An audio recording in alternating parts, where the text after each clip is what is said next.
అందరికీ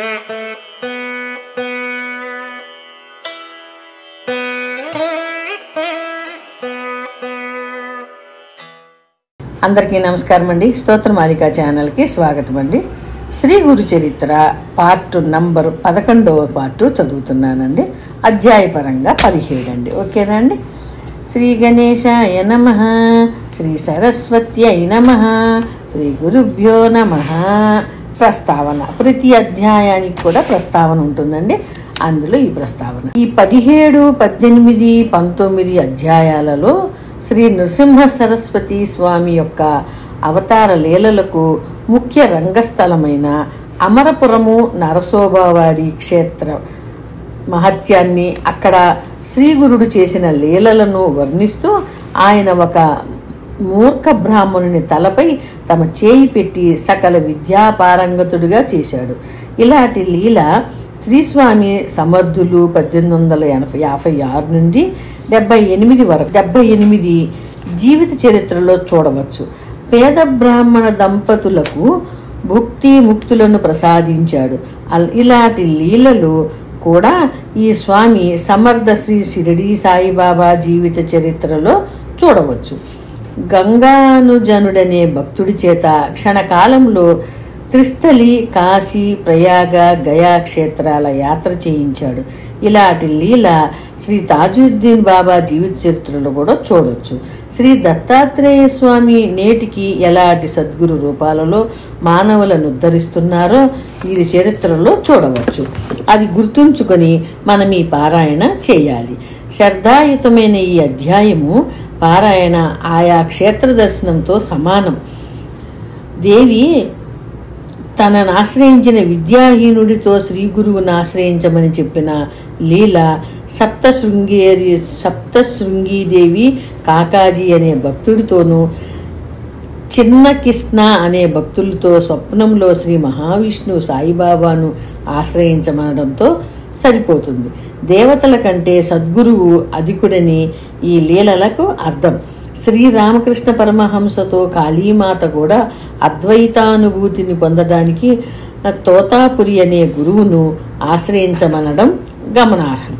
ఇష్టదేవతోపాసన విక్షేప దోష నివృత్తి కోసమేనని ఆత్మజ్ఞానానికి శ్రోత్రియుడు బ్రహ్మనిష్ఠుడు అయిన గురువును ఆశ్రయించాలని ఉపనిషత్తులు చెప్పిన దానినే ఈ లీలలు బలపరుస్తాయి. ముముక్షువుకు సద్గురువును ఆశ్రయించటం అత్యావశ్యకతమని ఈ అధ్యాయం తెలుపుతుంది. మానవ మాతృడైన గురువును ఆశ్రయించిన వారికి కూడా ఆ రూపంలో అనుగ్రహించి తరింపజేయవలసినది సద్గురువేనని క్రిందటి అధ్యాయాల్లోని చివరి లీల తెలుపుతున్నది. శ్రీ సాయి తామే సకల సాధు స్వరూపినని భక్తులను అనుభవం ఇచ్చిన లీలలు ఎంతగానో ఇది పోలి ఉంటుంది. కనుకనే శ్రీగురుడు స్వయంగా పురాణోక్తమైన గురుసేవా వృత్తాంతాలను క్రిందటి అధ్యాయంలో చెప్పారు. అంటే ఈ ప్రస్తావన అంతా అంటే ఏంటంటే అండి, ఈ అధ్యాయాల్లో ఏమున్నది, ఏమి చెప్తున్నారు దేవుడు అనేది ముందే కొంచెం సూచనగా ఇస్తున్నారు అన్నమాట. ప్రస్తావన అంటే ఆ విషయ సూచికలాగా ఇస్తున్నారన్నమాట అండి. ఇన్ని అధ్యాయాలు చదివాక నాకు ఇప్పుడు అర్థమైంది. ఓకేనా అండి. ఇప్పుడు కథ ఆరంభం అండి. సిద్ధముని ఇంకా ఎలా చెప్పారు. నాయన, మబ్బు వేసే ముందు చల్లని గాలి వీచినట్లు గురుకథ వినటంలో నీకు అది వినిపించటం వలన నాకు ప్రీతి కలుగుతున్నది. శ్రీగురుని భక్తుల పాలిట కామధేనువు కల్పవృక్షము అయిన ఈ శ్రీగురు చరిత్ర చెబుతాను విను. శ్రీగురుడు కృష్ణా తీరంలో బిల్లవటి వద్దనున్న మేడి చెట్టు ఒకటి దగ్గర శాస్త్రోక్తంగా చాతుర్మాస్యం చేశారు. అది వినగానే నామధారకుడు నమస్కరించి, స్వామి, భగవంతుడైన శ్రీగురుడు తపస్సు అనుష్ఠానము ఎందుకు చేశారు? ఆయనకి అన్నీ సమర్పించగల ఆయన భిక్ష చేసుకొనడం ఎందుకు అని అడిగాడు. సిద్ధయోగి, నాయన, భగవంతుడైన శివుడు, త్రిమూర్తి స్వరూపుడైన దత్తాత్రేయుడు భిక్ష చేయలేదా? మహాత్ముల తీర్థయాత్రలు చేయడము, తపస్సు చేయడము కానీ, భిక్షమెత్తటం కానీ భక్తులను ఉద్ధరించడానికి సాధకులకు సన్మార్గము తెలియజెప్పడానికి మాత్రమే చేస్తారు. అలానే శ్రీగురుడు కూడా భిక్షావృత్తిని స్వీకరించారు. భక్తానుగ్రహస్తమే శ్రీ గురుడు కాళీగతిలో మరుగునబడిన ఉత్తమ తీర్థాల నిన్నిటినో తిరిగి ప్రకటన చేయడానికి తీర్థయాత్రలు చేశారు. కేవలం లౌకిక సుఖాలను మాత్రమే ఆశించే మూర్ఖులు, స్వార్థపరులు తమను ఆశ్రయించకుండా చూచుకోవడానికి ఆయన కొంతకాలం గుప్తంగా ఉన్నారు. కానీ సూర్యుని తేజస్సును కస్తూరి వాసన ఎలా దాగి ఉండలేవో అలాగే శ్రీగురుని మహిమ కూడా ఒకనాడి విధంగా వెళ్ళడం అయింది. ఆయన ఎంత చెప్పకపోయినా తెలిసింది. కరవీరపురంలో వేదస్త్రా పురాణ పారంగతుడైన ఒక బ్రాహ్మణుడు ఉండేవాడు. అతడు కన్వశాఖీయుడు. మహాపండితుడైన ఆయనకు ఒక కొడుకు పుట్టాడు. కానీ అతన్ని చిన్నతనంలోనే తల్లిదండ్రులు మరణించారు. అతడు మందమతి కావటంతో చదువు ఏమాత్రమూ రాలేదు. మేనమామ గ్రామస్తులతో కలిసి అతనికి 7వ సంవత్సరంలో ఉపనయనం చేశాడు. కానీ మతిమరుపు వల్ల అతడు గాయత్రి మంత్రానుష్ఠానం కూడా చేయలేకపోయేవాడు. ఉపనయనం చేసిన ఒక సంవత్సరానికే మేనమామ కూడా మరణించటంతో అతడు అనాథుడై భిక్షకెళ్ళేవాడు. ఊళ్ళోని జనం అతడిని, ఒరేయ్ మందమతి, అంతటి మహాపండితుని పేరు చెడగొట్టిన నీవు ఇందులోనైనా దూకి చావరాదా? నీ జన్మ వ్యర్థం. విద్యావంతుడు, వయసులో చిన్నవాడైనా అతనెక్కడికి వెళ్ళినా సోదరుని వలె విద్య అతని వెంట నుండి అతనికి కీర్తి, గౌరవం లభించేలా చేస్తుంది. అతని శరీరంలో సర్వదేవతలు నివసిస్తారు కనుక అతడు వయోవృద్ధులకు కూడా పూజనీయుడే. విద్య లేనివాడు వయసులో పెద్దవాడైనా అతన్నెవరూ ఆదరించరు. విద్య లేని నీవు పశువు కంటే హీనం అని హేళన చేసేవారు. అతడు అందుకు బాధపడి, అయ్యా, మీరు చెప్పినది నిజమే, కానీ నేనేమి చేయగలను? పూర్వజన్మలో నేను విద్యాదానం చేయలేదు కాబోలు నాకు ఈ దుస్థితి ఏర్పడింది. దయతో నాకు విద్య అలవడేందుకు ఉపాయం చెప్పండి అని ప్రాధేయపడేవాడు. అతనికి విద్య చెప్పి విసిగిపోయిన ఆ విప్రులు, నీకిక జన్మలో విద్య రాదు, నీవు భిక్ష చేసుకుని బ్రతకటానికి కూడా పనికిరావు, నీ వలన నీ వంశమే భ్రష్టమైంది అని నిందించేవారు. ఆ పిల్లవాడు తన దుస్థితికి నిస్పృహ చెంది ఇల్లు విడిచి బిల్ల వంటి చేరి కృష్ణానదికి తూర్పు దిక్కున ఉన్న భువనేశ్వరీ దేవిని దర్శించి అక్కడ ప్రాయోపవేశం ప్రారంభించాడు. అలా 3 రోజులు గడిచిన ఆ తల్లి దర్శనమీయకపోయేసరికి అతడు పట్టరాని కోపంతో తన నాలుక కోసి దేవి పాదాల వద్ద పెట్టి, అమ్మ, నీవు కూడా నన్ను అనుగ్రహించకుంటే రేపు నా తల నరికి నీకు సమర్పించి నీ ఎదుటనే ప్రాణాలు విడుస్తాను అని చెప్పుకున్నాడు. నాటి రాత్రి దేవి అతడికి కలలో కనిపించి, నాయన, నాపై అలుగవద్దు, కృష్ణానదికి పడమట తీరాన ఉన్న మేడి చెట్టు క్రింద తపస్సు చేసుకుంటున్న సన్యాసి సాక్షాత్తు శివుని అవతారము, అపార శక్తిమంతుడు, నీ కోరిక తీర్చగలరు అని చెప్పింది. అతడు వెంటనే నిద్రలేచి బయలుదేరి శ్రీగురుని దర్శించి సాష్టాంగ నమస్కారం చేశాడు. శ్రీగురుడు ప్రసన్నులై అతని శిరస్సు మీద తమ చేయి ఉంచి ఆశీర్వదించారు. అతనికి వెంటనే నాలుక రావడమే గాక సకల విద్యలు సిద్ధించాయి. కాకి మానస సరోవరం చేరి రాజహంసగా మారినట్లు, పరశువేది స్పర్శతో ఇనుము బంగారమైనట్లు శ్రీగురుని హస్తస్పర్శ వలన ఆ విప్రకుమారుడు మహాజ్ఞాని అయ్యాడు. శ్రీగురుని నివాసం వలన ఆ స్థలం మహామహిమ గలది అయ్యింది. శ్రీ దత్తాయ గురవే నమః. శ్రీ శ్రీపాద శ్రీవల్లభాయ నమః. శ్రీ నరసింహ సరస్వత్యై నమః. శ్రీ గురు చరిత్ర అధ్యాయం 18. శ్రీ గణేశాయ నమః. శ్రీ సరస్వత్యై నమః. శ్రీ గురుభ్యో నమః. నామధారకుడు స్వామి శ్రీగురుని లీలలు ఇంకా వినిపించవలసింది అని ప్రార్థించాడు. సిద్ధయోగి ఇలా చెప్పాడు, నాయన, అంతవరకు గుప్తంగా ఉన్న శ్రీగురుని మహిమ ఈ లీలల వలన లోకానికి వెల్లడైంది. ఇక శ్రీగురుడు తమ గుప్త జీవితం విడిచిపెట్టి లోక ప్రసిద్ధుడై అచ్చటి నుండి వరుణ సంగమం చేరి అక్కడ నుండి కృష్ణా తీరంలో ఉన్న తీర్థాలలో స్నానం చేస్తూ కృష్ణ పంచనది సంగమానికి వెళ్ళి అక్కడ 12 సంవత్సరాలు నివసించారు. ఒకటి, అక్కడ శివ, భద్ర, భోగవతి, కుంభి, సరస్వతి అను మహాపవిత్రమైన 5 నదులు ఒక్కటే కృష్ణా నదిలో కలుస్తాయి. అందువలన దీన్ని మహిమ పురాణాలలో కూడా మనోహర తీర్థమని ఎంతగానో కీర్తించబడింది. అక్కడ ఎన్నో తీర్థాలు ఉన్నాయి. అక్కడి నుండి తూర్పున అమరపురం అనే గ్రామములో అమరేశ్వరుడు ఆయన సన్నిధిలో 64 మంది యోగులను నివసిస్తున్నారు.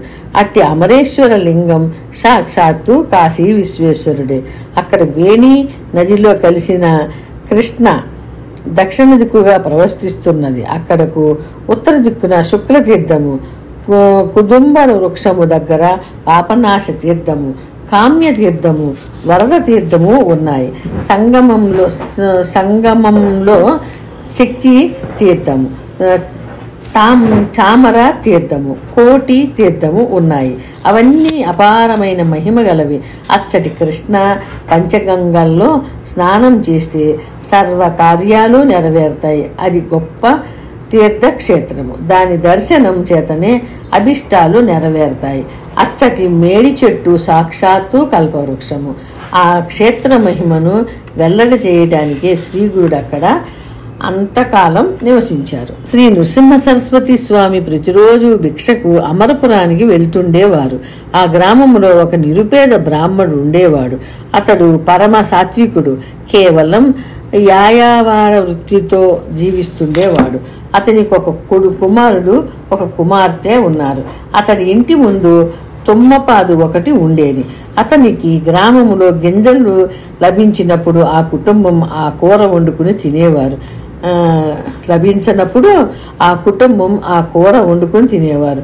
అయినప్పటికీ ఆ బ్రాహ్మణుడు పంచయజ్ఞాలు సక్రమంగా నిర్వర్తిస్తూ అతిథులను తమ శక్తిని అనుసరించి సేవిస్తుండేవాడు. ఒకరోజు శ్రీగురుడు అతని ఇంటికి భిక్షకు వెళ్ళారు. ఆ బ్రాహ్మణుడు స్వామికి ఆహ్వానించి పూజించారు. ఆ రోజు ధాన్యం లభించకపోవటం వలన వారు తమ ఇంటి ముందున్న తుమ్మకాయలు కోసి వండి స్వామికి దానినే సమర్పించారు. తర్వాత స్వామి వారింట్లోనే కొద్దిసేపు విశ్రాంతి తీసుకుని, మీ ఆతిథ్యానికి మేమెంతో సంతోషించాము, నేటితో మీ దారిద్ర్యం తీరిపోతుంది అని చెప్పి నిండుగా కాచిన ఆ పాదును పీకివేసి దాని కొమ్మలను త్రుంచివేస్తూ త్వరగా వెళ్ళిపోయారు. అది చూసి ఆ ఇల్లాలు ఎంతో దుఃఖించి, అయ్యో స్వామికి ఈ రోజు మనం చేసిన అపరాధం ఏమిటి? మనకు జీవనాధారమైన ఈ పాదును పీకివేశారే, మనం జీవించేదెలా అని బాధపడుతుంటే ఆ బ్రాహ్మణుడు సర్వము ఈశ్వరేచ్ఛ వలన మన ప్రారబ్ధాన్ని అనుసరించి జరుగుతుంది. చీమల దగ్గర నుండి సర్వజీవులకు ఆయువు ఆహారము ప్రసాదిస్తాడే గాని ఆయన మనకెందుకు కీడు చేస్తారు? ఏదైనా మన కర్మ అనుసరించే జరుగుతుంది, నీవు బాధపడవద్దు అని ఆమెను ఓదార్చి దానికి తిరిగి నాటాలని ఆ పాదు మొదట్లో త్రవ్వాడు. గడ్డపారకు ఒక లోహపాత్ర తగినట్లు శబ్దం వచ్చింది. అక్కడ త్రవ్వి చూడగా ఒక రాగి బిందె నిండుగా బంగారు నాణేలు ఉన్నాయి. అతడెంతో సంతోషంతో దానిని తన భార్యకు చూపి, చూచావా స్వామి, ఈ లతను పీకివేయడం వల్లనే ఈ నిధి మనకు దొరికింది. ఆయన సాక్షాత్తు పరమేశ్వరుడే అని చెప్పాడు. వెంటనే ఆ దంపతులు శ్రీగురుని దర్శించి ఆ వృత్తాంతం ఆయనకు విన్నవించారు. అప్పుడు శ్రీగురుడు, నాయన, నీవి విషయం ఎవ్వరికీ చెప్పవద్దు, చెబితే సంపద నశిస్తుంది. స్వధర్మాన్ని అనుసరిస్తూ భోగభాగ్యాలను అనుభవించి తర్వాత నిరామయులై ముక్తి పొందుతారు అని దీవించి పంపారు. శ్రీ దత్తాయ గురవే నమః. శ్రీ శ్రీపాద శ్రీవల్లభాయ నమః. శ్రీ నరసింహ సరస్వత్యై నమః. శ్రీ గురు చరిత్ర అధ్యాయం 19. శ్రీ గణేశాయ నమః. శ్రీ సరస్వత్యై నమః. శ్రీ గురుభ్యో నమః. నామధారకుడు స్వామి అశ్వత్థ వృక్షం, రావి చెట్టు వంటి పవిత్రమైన వృక్షాలు ఎన్నో ఉండగా శ్రీగురుడు ప్రత్యేకంగా ఉదుంబర వృక్షం, మేడి చెట్టు మూలంలోనే నివసించడానికి కారణమేమి అని ప్రశ్నించాడు. అప్పుడు సిద్ధమునీంద్రుడు ఇలా చెప్పారు. పూర్వము నరసింహస్వామి అవతరించి హిరణ్యకశిపుణ్ణి చంపినప్పుడు ఆ రాక్షసుని కడుపులోనున్న దుష్టమైన రక్తము స్వామి చేతి గోళ్లకంటుకుని ఆయన గోళ్లు విపరీతంగా మంటలు పుట్టసాగాయి. అప్పుడు లక్ష్మీదేవి మేడి పండ్లతోనూ ఆకులతోనూ ఆ బాధను నివారింపజేసింది. అందుకు స్వామి సంతోషించి, ఈ వృక్షాన్ని నిన్ను భక్తితో సేవించిన వారికి విషబాధ తొలుగుగాక, నిన్ను పూజించిన వారికి పాపాలు నశించి అభిష్టాలు నెరవేరుతాయి, నీ నీడన చేసిన జపధ్యానాదులకు అపారమైన ఫలితం ఉంటుంది, మేమిద్దరము నీ యందు నివసిస్తాము అని వరమిచ్చాడు. ఆ వరాన్ని అనుసరించే భగవంతుడైన శ్రీగురుడు ఆ చెట్టు క్రింద నివసించారు. నేటికి ఆ వృక్షంలో శ్రీ దత్తాత్రేయుడై శ్రీగురుడు నివసిస్తూ ఉంటారు. శ్రీగురుడక్కడ నివసిస్తున్న రోజులలో అమరేశ్వరుని సన్నిధిలో ఉన్న 40 మంది యోగీనులు మధ్యాహ్న సమయంలో ఉదంబర వృక్షం క్రిందనున్న శ్రీగురుని దర్శించి తమ ఆశ్రమానికి తీసుకుని వెళ్ళి యథావిధిగా పూజించి ఆయనకు భిక్ష ఇవ్వసాగారు. ఆయన వారి భిక్షను స్వీకరించి మరలా వచ్చి ఆ వృక్షమూలంలో కూర్చుండేవారు. అమరపురంలోని విపురులకు స్వామి నిత్యము భిక్ష కోసం తమ గ్రామానికి రాకపోవడం వింతగా తోచేది. ఆయన ఆ అడవిలో నిరాహారిగా ఎలా జీవిస్తున్నారో అర్థం కాలేదు. వారు ఆ రహస్యాన్ని తెలుసుకునే దలచి ఒక మనిషిని అందుకు నియమించారు. అతడు దాగియుండి మధ్యాహ్న సమయంలో స్వామిని గమనించాలని ప్రయత్నిస్తుండేవాడు. కానీ ఆ సమయం అయ్యేసరికి అతనికి ఒక మహాత్ముని రహస్యం తెలుసుకోబోనడం మహాపాపమని తోచి విపరీతమైన భయం వేస్తుండేది. దానిని తట్టుకోలేక ఒకరోజు అతడు ఇంటికి పారిపోయాడు. అక్కడికి దగ్గరలోనే గంగానుజనుడనేవాడు తన పొలానికి కావలా కాచుకుంటూ ఉండేవాడు. ఒకరోజు ఒక అద్భుతమైన దృశ్యం అతడి కంటపడింది. అకస్మాత్తుగా నదీ జలం అడ్డంగా రెండుగా చీలిపోతోంది. అందులో నుండి ఎవరో వస్తున్నట్లు తోచి గమనించగా యోగినులు కొందరు నదిలో నుండి బయటికి వచ్చి అచ్చటి మేడి చెట్టు క్రింద కూర్చొని ఉన్న శ్రీగురుని వద్దకు వెళ్ళారు. వారు ఆయనను పూజించి ఆయన సన్నిధిలో కొంతసేపు ధ్యానం చేసుకుని తర్వాత స్వామిని తీసుకుని వచ్చిన దారినే నదీ మధ్యకు వెళ్ళిపోయారు. మర్నాడు కూడా అదే సమయానికి సరిగ్గా అలానే జరగడం చూసి అతడు ఆశ్చర్యపోయి కొంచెం దూరం వారికి అనుసరించాడు. ఆ నదిలో మధ్యలో ఒక దివ్య మందిరం చూచారు. వారు దేవకన్యలని, వారి చేత పూజింపబడుతున్న యతి సామాన్య మానవుడు కాదని అతడు గుర్తించాడు. 3వ రోజు అదే సమయానికి అతడికి వెళ్ళి అతడు ఆ యోగినుల వెనక నదీ గర్భంలోకి ఇంకొంచెం ముందుకు వెళ్ళి అచ్చట మందిరం ద్వారం దగ్గర నిలిచి అక్కడ జరిగేదంతా శ్రద్ధగా గమనిస్తున్నారు. యోగినులు స్వామిని రత్నఖచ్చిత సింహాసనముపై కూర్చోబెట్టి పూజ చేసి నీరాజనమిచ్చి షట్రోపేతమైన భోజనం సమర్పించారు. తర్వాత శ్రీగురుడు మందిరం నుండి తిరిగి వస్తూ గంగానుజుడిని చూసి, నీవెవరవు, ఇక్కడెందుకు వచ్చావు అని అడిగాడు. ఆయన భయపడి అపార మస్తకము వణికిపోతూ, స్వామి, నా పేరు గంగానుజుడు, నేను కుతూహలమాపుకోలేక మీ వెనక ఇచ్చటకు చూడవచ్చాను, నా అపరాధం క్షమించండి అని ఆయనకు నమస్కరించి, మీరు సాక్షాత్తు త్రిమూర్తి స్వరూపులు, అజ్ఞానులైన మానవులు మీ నిజ రూపం తెలుసుకోలేకున్నారు, నన్ను ఉద్ధరించండి అని వేడుకున్నాడు. స్వామి సంతోషించి, నాయన, నేటితో నీ కష్టాలన్నీ తీరిపోయాయి, నీవు కోరుకున్నవన్నీ నీకు లభిస్తాయి. కానీ నీవిప్పుడు చూచినది మేము ఈ ప్రాంతంలో ఉన్నంత కాలం ఎవరికీ చెప్పవద్దు, చెబితే తక్షణమే నీవు మరణిస్తావు అన్నాడు. గంగానుజుడు అలాగేనని చెప్పి గురువులకు నమస్కరించి సంతోషంగా తన పొలానికి వెళ్ళాడు. అప్పుడే అతనికి అక్కడ ఒక నిధి దొరికింది. నాటి నుండి అతడు ప్రతిరోజు భార్య సమేతంగా వచ్చి ఆ గురువుని సేవిస్తుండేవాడు. ఒక మాఘ పూర్ణిమ రోజున గంగానుజనుడు యథాప్రకారం శ్రీగురుని దర్శించి, స్వామి, మాఘమాసంలో ప్రయాగ, కాశీ, గయలలో స్నానం చేయడం ఎంతో పుణ్యం అని చెబుతున్నారు.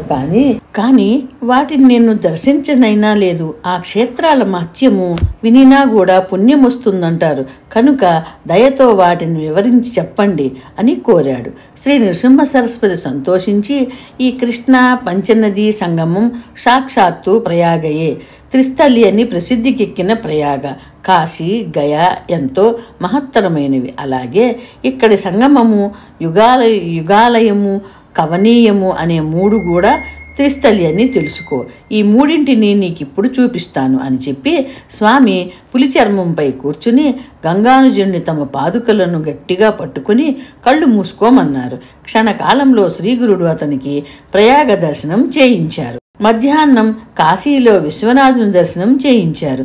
సాయంత్రం అయ్యేసరికి గయా దర్శనం కూడా చేయించి సూర్యాస్త సమయానికి తిరిగి అతన్ని సంగమానికి తీసుకుని వచ్చారు. తర్వాత ఆ త్రిస్థలితో సమానమైన అక్కడ ఉన్న 3 క్షేత్రాలను కూడా చూపించారు. ఈ రీతిన ఆ క్షేత్ర మహత్యం వెల్లడి చేశాక శ్రీగురుడు ఆ చోటు విడిచిపోదలిచారు. ఆ సంగతి విని యోగినులు ఆయనను దర్శించి నమస్కరించి, ప్రభు, మీ సేవకులమైన మమ్మల్ని వదిలిపెట్టి ఎక్కడికి పోతారు అని విలపించారు. శ్రీగురుడు వారిని వరడించి, లోకుల దృష్టికి వెళ్ళినట్టు కనిపించినా మేము నిజానికి అదృశ్యంగా ఈ ఉదంబర వృక్షంలోనే ఎల్లప్పుడూ ఉంటాము. మీరు కూడా మనోహరమైన ఈ కల్పవృక్షంలోనే నివసించండి. అమరపురానికి తూర్పు దిశన మా నివాసమైన ఈ క్షేత్రం లోక ప్రసిద్ధి అవుతుంది. ఇక్కడ అన్నపూర్ణాదేవిని కూడా మేము ప్రతిష్ఠిస్తాము. మిమ్మల్ని, ఈ ఉదంబర వృక్షాన్ని, మా పాదుకలను, ద్విజులను పూజించి ఇచ్చట తీర్థాలలో స్నానం చేసిన వారికి సర్వ పాపాలు నశించి అపారమైన పుణ్యం సమకూడి కోరినవన్నీ నెరవేరుతాయి. ఈ వృక్షం క్రింద చేసిన జపము, హోమము, రుద్రాభిషేకము మొదలైన సత్కర్మలకు 1,000,000 రెట్లు ఫలితము ఉంటుంది. ఇచ్చట పాదుకలను పూజించి నెమ్మదిగా ప్రదక్షిణలు చేసి ప్రతి ప్రదక్షిణానికి చివర నమస్కారం చేసిన వారికి సర్వరోగాలు నశిస్తాయి అని చెప్పి శ్రీగురుడు ఆశ్వీజ బహుళ ద్వాదశి నాడు గంధర్వ నగరములోని భీమా అమరజ సంగమానికి వెళ్ళారు. శ్రీ నరసింహ సరస్వతి స్వామి విశ్వరూపుడైన జగన్నాథుడు. ఆయన సర్వవ్యాప్తి అయినప్పటికీ ఈ ఉదంబర వృక్షంపై ప్రేమతో దాని క్రింద నిత్య నివాసం చేస్తూనే ఉన్నారు. శ్రీ దత్తాయ గురవే నమః. శ్రీ శ్రీపాద శ్రీవల్లభాయ నమః. శ్రీ నరసింహ సరస్వత్యై నమః. శ్రీ గురు చరిత్ర అధ్యాయం 20. శ్రీ గణేశాయ నమః. శ్రీ సరస్వత్యై నమః. శ్రీ గురుభ్యో నమః. ప్రస్తావన. మీరు చదవబోయే 20, 21 అధ్యాయాలు తెలిపే అంశాలివి. 1. శ్రీగురుడు ఒక చోట ఉంటూ అంతకు ముందు తానున్న చోట కూడా సూక్ష్మ రూపంలో అతడి భక్తులను రక్షించాడు. మహనీయులు సర్వగతులై భక్తులెక్కడ తమను స్మరించినా అక్కడే ప్రకటమై రక్షించగలరని సాయిబాబా చరిత్ర కూడా తెలుపుతుంది. 2వది ఏంటంటే, బ్రహ్మజ్ఞాని కొంతకాలం ఉన్న చోట తీర్థక్షేత్రం అవుతుందని, అక్కడ చేసిన జపము, పూజ ఎన్నో రెట్లు ఫలమిస్తాయని శాస్త్రం. 3వది, శ్రీగురుడు, అక్కల్కోట స్వామి, సాయిబాబా వంటి సద్గురువులు తమ భక్తుల పూర్వకర్మ ఫలాన్ని ప్రత్యామ్నాయ పద్ధతులలో సులభంగా తొలగించి మృతులను కూడా బ్రతికించగలరు. 4. సామాన్యంగా స్వప్నాలు వాస్తవాలు కావు, కానీ సద్గురు ఇచ్చే స్వప్న సందేశాలు వాస్తవాలేనని పై మహనీయులందరి చరిత్రలు నిరూపిస్తాయి. 5. సద్గురువుల స్థూల రూపంలో లేకున్నా భక్తులు ఎప్పుడైనా వారి అనుగ్రహం పొందవచ్చు. నామధారకుడికి శ్రీగురుని అనుగ్రహం లభించినట్లే. కనుక శ్రద్ధతో ఈ గ్రంథం పఠించే వారి ఎదుట శ్రీదత్త స్వామి ప్రసన్నుడై ఉంటాడని గుర్తుంచుకోవాలి. అబ్బా, ఎంత బాగా చెబుతున్నారో చూసారా అండి. దేవుడు ఆ చోటని ఉన్నన్ని రోజులు ఉండి అక్కడి నుంచి వెళ్ళిపోయినా సరే ఆయన మహిమలు, ఆయన చేసే మంచి పనులన్నీ అక్కడ ఉంటాయి అంటండి. ఈ బుక్ చదివేటప్పుడు దత్తాత్రేయ స్వామి మన ముందు ఉన్నాడు అనుకుని మనం చదవాలంటండి. నిజంగా అలాగే అనిపిస్తుందండి. నేను కూడానండి చదివేటప్పుడు చాలా ప్రసన్నంగా అనిపిస్తుంది, నాకు చాలా యాక్టివ్గా అనిపిస్తుంది. చదువుతుంటే అదొక రకమైన ఆనందం అన్నమాట. ఆనందం ఆ చదివేటప్పుడు. అందుకని స్నానం చేసి చదవాలని అంటే పొద్దున్నే కుదరకపోయినా నేను పొద్దున్నే టిఫిను, మధ్యాహ్నం భోజనం చేసేసాక సాయంత్రం స్నానం చేసి ఫ్రెష్గా కూర్చొని చదువుతున్నానండి. ఓకేనండి, వినేవాళ్ళు కూడా తప్పకుండా చక్కగా వినండి. నేను నాకు ఈ చదువు చదవగలిగే శక్తిని ఉచ్చారణని ఇచ్చిన భగవంతుడికి, నన్ను కన్నా మా అమ్మ నాన్నలకి అందరికీ నేను చాలా చాలా చాలా థ్యాంక్స్ చెప్పుకుంటూ చదువుతున్నానండి. ఓకేనండి, ఇప్పుడు కథారంభం. నామధారకుడు సిద్ధమునికి నమస్కరించి, స్వామి శ్రీగురుడు గంధర్వపురానికి వెళ్ళిన తరువాత కూడా అమరపురంలోని ఉదంబర వృక్షం క్రిందే నివసిస్తూ భక్తుల కోరికను నెరవేరుస్తున్నాడని చెప్పారు కదా, అటువంటి అనుభవం ఎవరికి కలిగినదా అని అడిగాడు. సిద్ధముని సంతోషించి ఇలా చెప్పసాగారు. నాయన, అటువంటి నిదర్శనాలు ఎన్నో ఉన్నాయి. అవన్నీ చెప్పటం ఎవరి తరమూ కాదు. అయినా ఒక్క నిదర్శనం మాత్రం చెబుతాను, విను. సిరోల అనే గ్రామంలో వేదశాస్త్ర పరాయణుడు, ఉదారుడు అయిన గంగాధరుడనే బ్రాహ్మణుడు ఉండేవాడు. అతని భార్య శాంతాదేవి మహాపతివ్రత. ఆమెకు 5 కొడుకులు పుట్టారు, కానీ ఒక్కరు కూడా దక్కలేదు. ఆమె ఎందరో దేవతలను పూజించి ఎన్నో వ్రతాలు, ఉపవాసాలు చేసింది. అయినా ఆమె కర్మ తీరలేదు. చివరికి ఆమె తన శోకానికి కారణము, నివారణోపాయం తెలపమని ఒక దైవజ్ఞుణ్ణి కోరింది. అతడు, అమ్మ, నీ గర్భశోకానికి కారణం నీవు చేసిన పూర్వ పాపమే. గర్భపాతం చేసిన, ఇతరుల ధనం అపహరించిన తర్వాత జన్మలలో పుట్టిన బిడ్డలందరూ చనిపోతారు.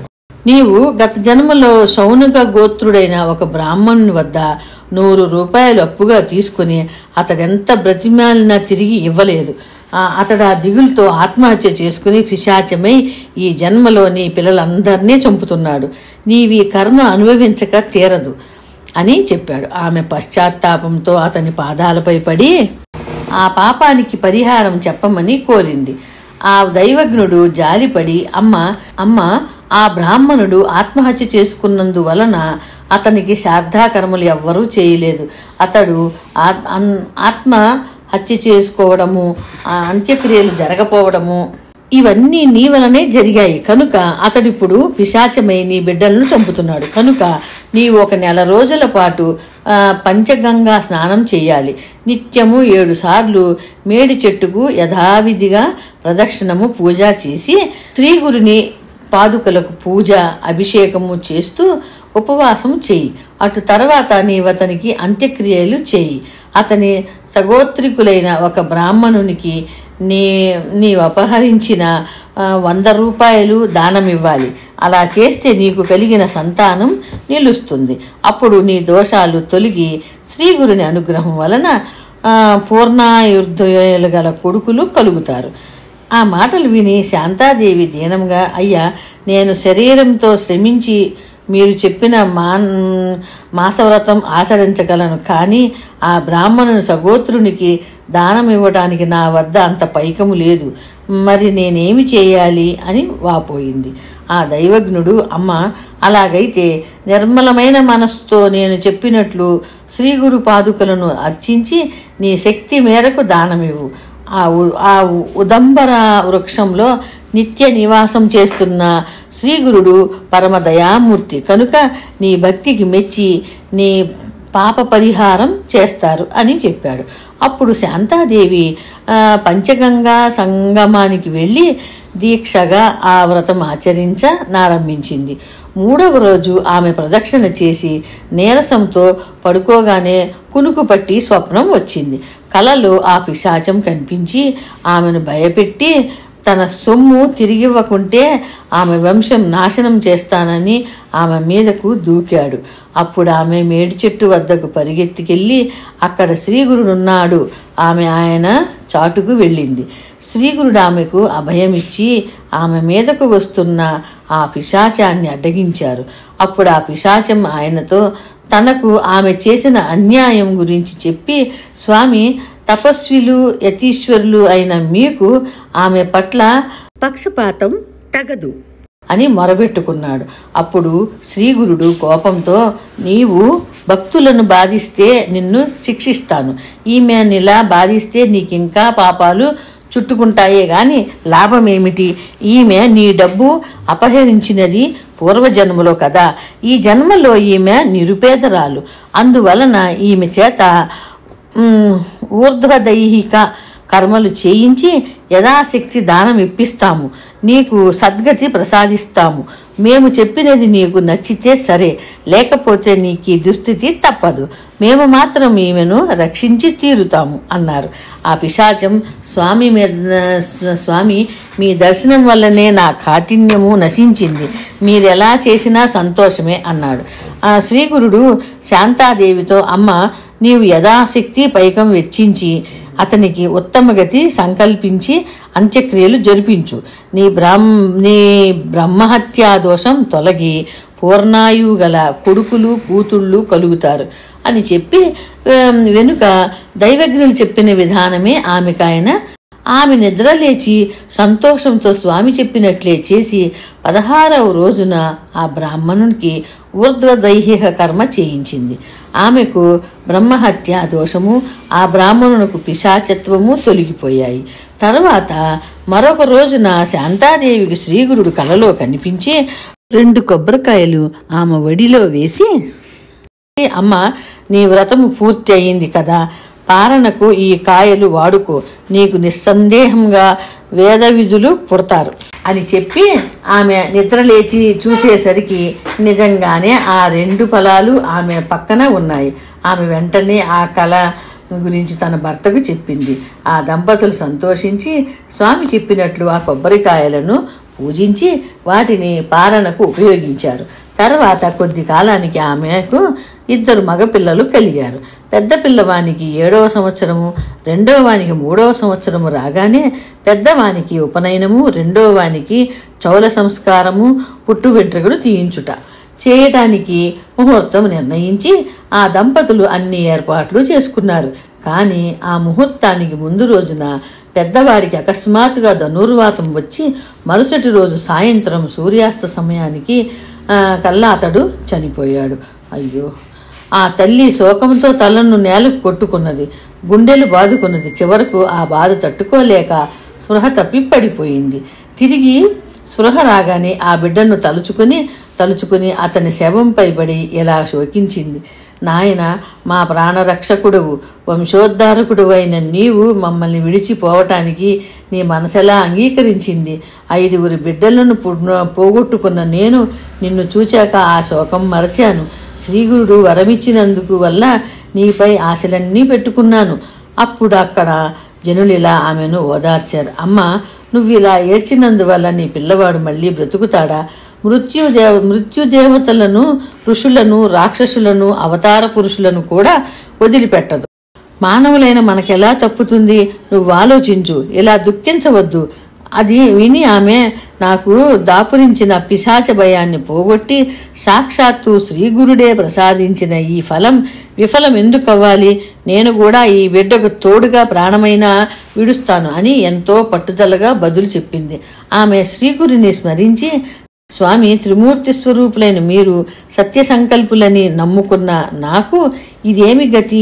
నేను మీరు చెప్పినట్లు ఈ ఉదంబర వృక్షాన్ని సేవించినందుకు ఫలితం ఇదేనా? నా విషయంలో మీరు విశ్వాసఘాతకులయ్యారు. పిశాచ బాధ తొలగించమని మిమ్మల్ని శరణు పొందిన నాకు ఇదేమి ఫలితము? పులి నుండి పారిపోతున్న ఆవు కసాయివాణి శరణం పొందినట్లుంది. తన కష్టాలు నివారించుకోవడానికి దేవాలయంలో ప్రవేశించిన వానిపై ఆలయం విరిగి పడినట్లయింది. నాకు ఇంతగా ఆశ చూపిన మీరు నా బిడ్డను ఎందుకు రక్షించరు అని రాత్రంతా ఆమె దుఃఖిస్తూనే ఉంది. మరుసటి రోజు ఉదయమే ఆ గ్రామంలోని బ్రాహ్మణులు వచ్చి ఆమెతో, అమ్మ, నీవిలా శోకించినందువలన లాభమేమి? జరగవలసినది జరగకుండా తప్పుతుందా? నీవి మూర్ఖత్వం విడిచి శవాన్నిస్తే అంత్యక్రియలు చేస్తాము అని చెప్పారు. కానీ ఆమె మాత్రం తన పట్టు విడువక, ఈ శవంతో పాటు నాకు కూడా అంత్యక్రియలు చేస్తే ఇస్తాను, కానీ లేకుంటే ఇవ్వను అని చెప్పి ఆ శవాన్ని తన హృదయానికి గట్టిగా హత్తుకుంది. ఆ బ్రాహ్మణులు ఆశ్చర్యపోయి, బిడ్డతో కలిసి అగ్ని ప్రవేశం చేయడం అన్నది మేము కనీ విని ఎరుగము, ఇదెక్కడి ధర్మము అనుకున్నారు. ఆమె మాత్రం మధ్యాహ్న సమయం దాటిపోతున్న శవాన్ని వారికి అప్పగించలేదు. చివరికి ఆమె శ్రీగురుని మీద నిష్ఠూరమాడుతూ తాను ఆ బిడ్డతో సహా ప్రాణత్యాగం చేస్తానని ఆ శవాన్ని తీసుకుని నది ఒడ్డుకు చేరింది. జనులంతా ఆమెను అనుసరించారు. ఇంతలో ఒక బ్రహ్మచారి ఆమె వద్దకొచ్చి తత్వం ఉపదేశించాడు. అతడెవరో కాదు, త్రిమూర్తి స్వరూపము భక్తవత్సలుడు అయిన శ్రీగురుడే. శ్రీదత్తాయ గురవే నమః, శ్రీ శ్రీపాద శ్రీవల్లభాయ నమః, శ్రీ నృసింహ సరస్వత్యై నమః. శ్రీ గురు చరిత్ర అధ్యాయం 21. శ్రీ గణేశాయ నమః, శ్రీ సరస్వత్యై నమః, శ్రీ గురుభ్యో నమః. సిద్ధమునీంద్రులు ఇంకా ఇలా చెప్పసాగారు. పుత్రశోకంతో భిన్నురాలై నదీ తీరానికి వెళ్తున్న శాంతాదేవిని సమీపించి ఆ బ్రహ్మచారి ఇలా అన్నాడు, అమ్మ, నీవు మూర్ఖంగా దుఃఖించవద్దు. ఈ జనన మరణ చక్రంలో శరీరాలు నీటి బుడగలలాగా పుట్టి నశిస్తుండటం సహజమే. కర్మానుసారం పంచభూతాల కలయిక వలన శరీరం ఏర్పడి కర్మ తీరిపోగానే పంచభూతాలు విడిపోవటం వల్ల శరీరం నశిస్తుంది. మాయకు వశులైన మానవులు తమ దేహమే తామన్న భ్రాంతిని పొంది బిడ్డ, భార్య, మిత్రుడు అనే మమకారం పెంచుకుంటారు. వారు సత్యగుణం వలన దేవత్వాన్ని, రజోగుణం వలన మానవత్వాన్ని, తమోగుణం వల్ల అధోగతిని పొంది కర్మ ఫలమును అనుభవిస్తారు. ఈ సృష్టిలో ఇది ఎవరికైనా తప్పదు. అది తెలిసిన జ్ఞానులు పుట్టుక వలన సంతోషాన్ని గాని మరణము వలన దుఃఖం గాని పొందరు. వారి వారి కర్మలను అనుసరించి కొందరు బాల్యంలోనే మరణిస్తారు. నిజానికి శరీరం రక్తము, మాంసము మొదలైన ధాతువులతో నిండి మలినమైనది. బుద్ధిమంతులు ఇట్టి శరీరాన్ని నిత్యము ప్రియము అని భావించరు. ఎన్నెన్నో జన్మలలో ఎవరెవరికో తల్లులో, బిడ్డలో, భర్తలో ఎవరెవరికో అతడు నీ బిడ్డ కన్నా భ్రాంతితో శోగిస్తున్నావు. ఆ మమకారాన్ని విడిచి శాస్త్ర విధిని అనుసరించి అంత్యక్రియలకై వారికి శవాన్ని అప్పగించు. ఆ మాటలు విని శాంతాదేవి, అయ్యా, మీరు కరుణతో ఉపదేశించినది ధర్మమే గాని అది నా మనసులో కొంచెం కూడా నిలవటం లేదు. జనన మరణాలకు మూలం కర్మే అయితే భగవంతుని సేవ వలన నశిస్తుందని పెద్దలు ఎలా చెప్పరు? నాకు పూర్వకర్మ దోషం ఉన్నదని తెలిసే నేను స్వామిని సేవించాను. శ్రీగురుడు నాకు అభయమిచ్చి వరమిచ్చాడు. ఇప్పుడు మరి నన్నెందుకు ఇలా ఉపేక్షించాడు? రోగుల వైద్యుడిచ్చే మందులతో జబ్బు తగ్గించుకుంటున్నారు. పేదవారు శ్రీమంతులిచ్చే ధనంతో కష్టం తొలగించుకుంటున్నారు. అలానే శ్రీగురిని సేవించి ఆయననిచ్చిన అభయాన్ని నమ్ముకోవడమే నా మూర్ఖత్వమా? ఈ నా బిడ్డ శతాయుష్మంతుడవుతాడని ఆయన వరమిచ్చాడు.